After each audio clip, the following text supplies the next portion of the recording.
and welcome to the very first show of Caribbean Political Central. I'm your host, Michael Curtis. Now in this brief show, I'll be giving you an idea of what things are like on the ground in Grenada.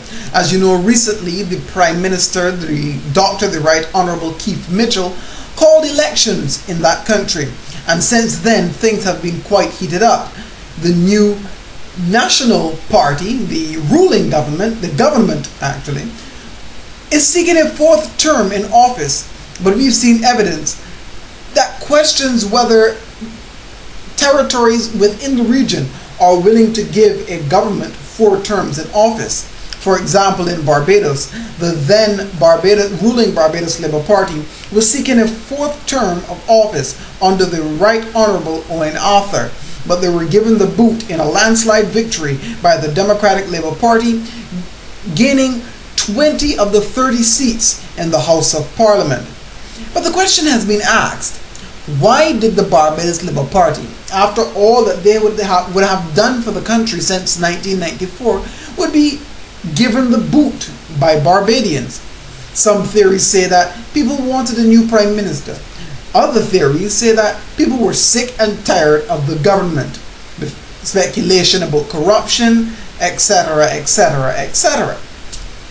But one thing that really stood out in the election campaign of 2008 in Barbados was the slogan, "Time for Change," which enabled them to secure the landslide victory that they did on January 15th. But this cry for change is not synonymous to the region, as it has swept across the world like a mighty storm. In the United States, presidential candidate Barack Obama used it in his campaign, change that you can believe in, and he's now the Democratic nominee, the Democratic candidate for the presidential elections to be held in November of this year. But back to Grenada. The opposing National Democratic Congress, under the Honourable Tillman Thomas, is running with the slogan, "A heartbeat for change," and also the little catchy line, "In order for Grenada to grow, Mitchell must go." And they've made a number of promises to Grenadians. One is that they promised to bring down the cost of living. They promised to invest in children and youth.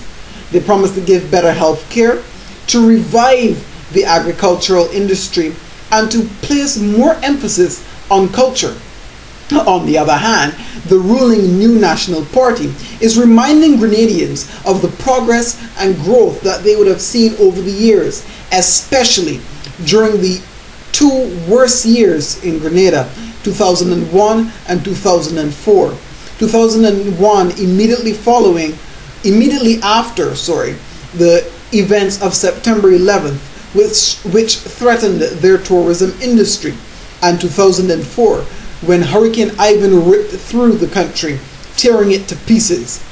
But they're also reminding Grenadians that major development took place after Ivan, because in 2007, when they hosted one of the games of the ICC Cricket World Cup, Grenada was transformed into an oasis of beauty under this government.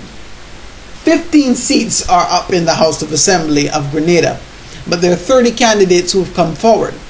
The question remains, will Grenadians give the New National Party a 4th term in office, or will they give the National Democratic Party a chance to prove themselves? All that and more when you stay tuned to Caribbean Political Central.